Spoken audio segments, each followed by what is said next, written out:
Noodles রান্নাটাও হয়ে গেছে আর এদিকে কাচ্চি রান্নাটাও হয়ে গেছে।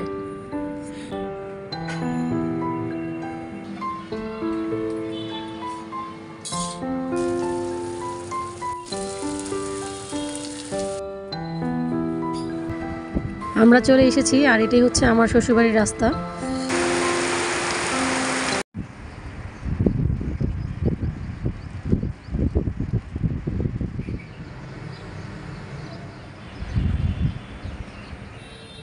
হ্যালো এভরিওয়ান, আসসালামু আলাইকুম। কেমন আছেন আপনারা সবাই? আশা করছি সবাই খুব ভালো আছেন এবং সুস্থ আছেন। সবাইকে ঈদ মোবারক জানিয়ে শুরু করছি আমার আজকের ব্লগ। প্রচণ্ড ঠান্ডা লেগেছে, মনে হচ্ছে জ্বর আসবে।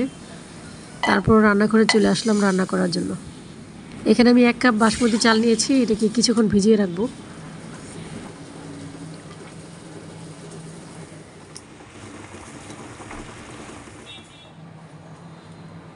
এখানে আমি কবুতরের মাংস নিয়েছি, কবুতরের মাংস দিয়ে আজকে কাচ্চি রান্না করব। সাথে ডিমও দিব। আর এখানে দুধ আমি একটু লেবু দিয়ে দই করে নিয়েছি। আর এখানে চালটা ভিজিয়ে নিয়েছি, এই যে।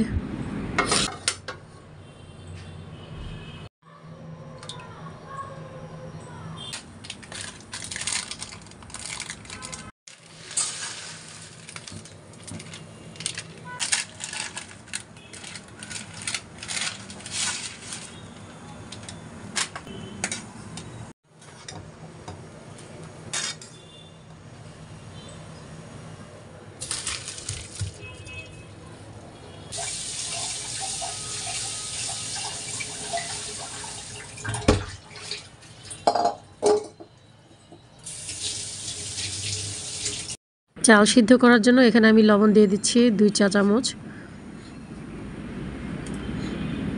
সামান্য একটু তেল দিয়ে দিলাম, তেজপাতা, একটা দারুচিনি, আর এখানে আছে এলাচি আর গোলমরিচ। বাসমতি চালটা যেহেতু অনেকক্ষণ পর্যন্ত ভিজিয়ে রেখেছি, সেজন্য একেবারে নরম হয়ে আছে।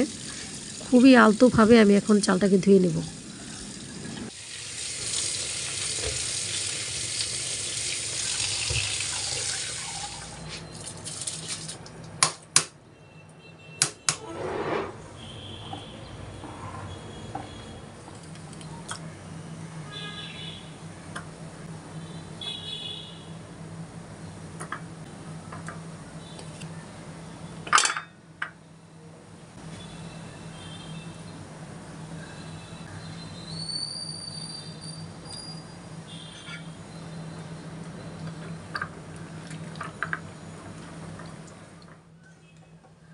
মাত্র 6 মিনিটের মতো চালটাকে আমি সিদ্ধ করে নিয়েছি। একটু শক্ত থাকতে থাকতেই চালটাকে এখন আমি ছেঁকে নেব।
কবুতরের মাংস সিদ্ধ হতে কিন্তু খুব বেশি সময় লাগবে না, সেজন্য আলুগুলো এখন আমি দিয়ে দিলাম।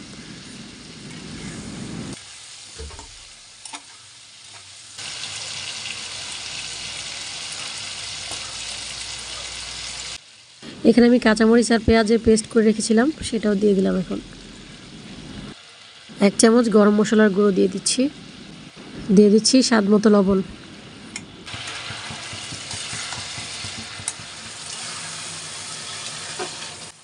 নিজের হাতে যে টক দইটা বানিয়েছিলাম সেটাও এখন দিয়ে দিলাম।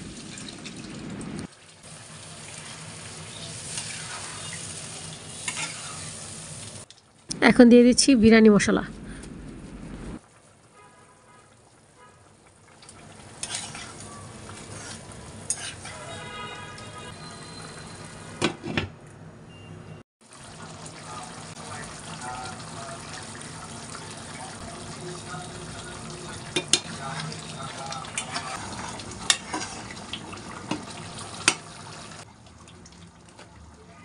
রাইসটা খুব সুন্দর ঝরঝরা হয়েছে।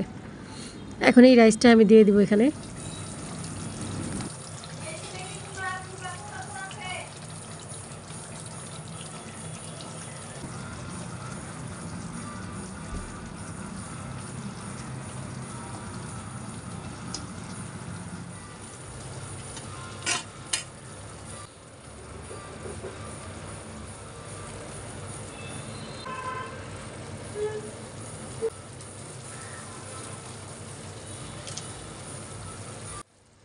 দিয়ে দিচ্ছি কয়েকটা কাঁচামরিচ।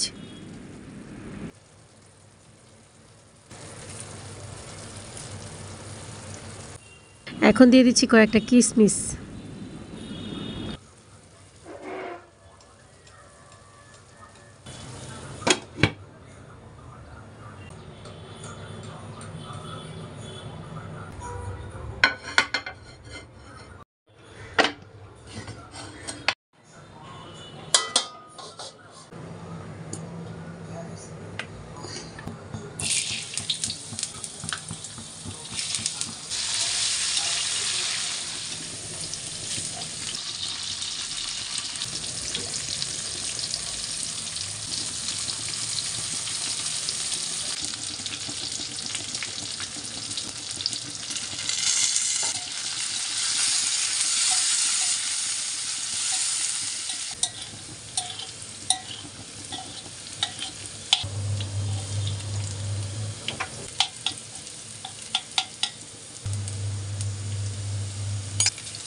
দিয়ে দিচ্ছি ম্যাগি মশলা।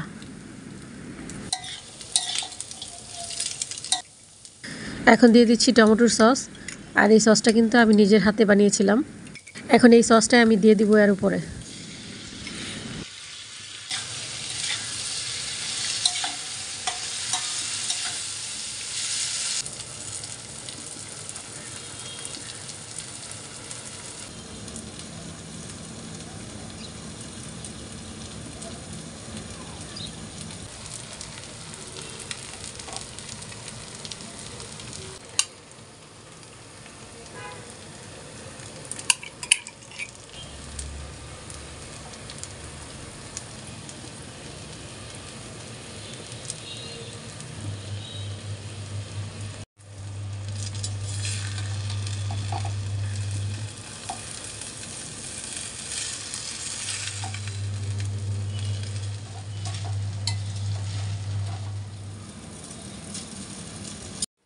এদিকে আমার কাচ্চি রান্নাটাও হয়ে গেছে।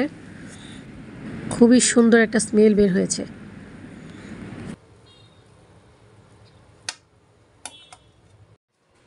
নুডলস রান্নাটাও হয়ে গেছে আর এদিকে কাচ্চি রান্নাটাও হয়ে গেছে।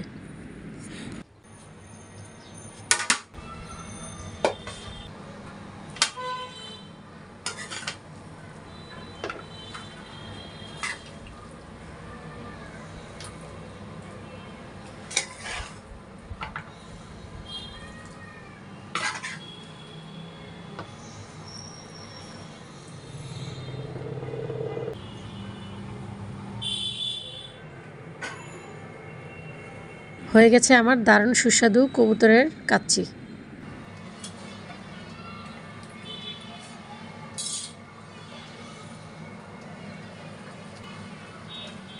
শরীরটা অনেক বেশি খারাপ লাগছে, এত বেশি খারাপ লাগছে যে বলার মতো না। তো সেজন্য একটু বেশি বেশি করে রান্না করে রেখে দিচ্ছি যাতে রাত্রেও খাওয়া যায়। যদি জ্বর টর চলে আসে তখন তো রান্না করতে পারবো না, সেজন্য একটু বেশি করে রান্না করে রেখেছি। তো ফাইনালি আমার সব কিছু রান্না করা কমপ্লিট হয়ে গেছে, এখন খাওয়ার পালা।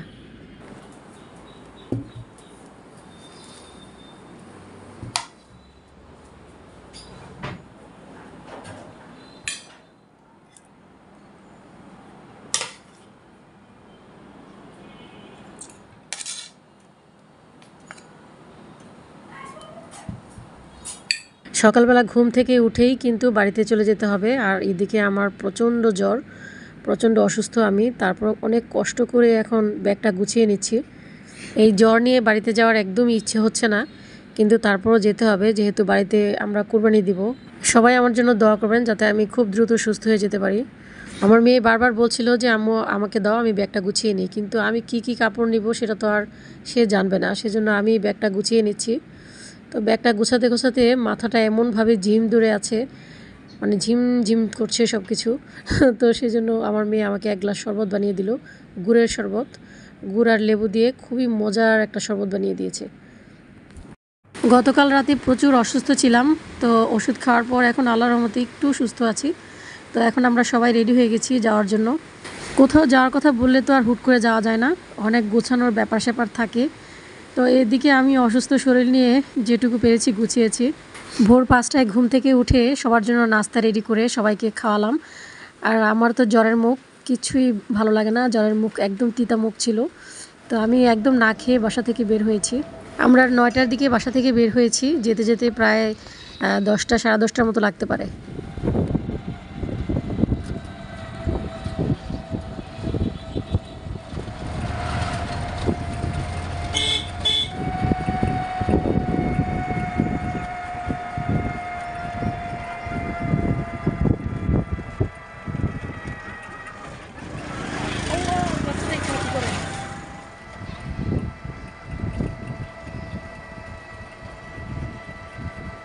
আমরা চলে এসেছি, আর এটাই হচ্ছে আমার শ্বশুরবাড়ির রাস্তা।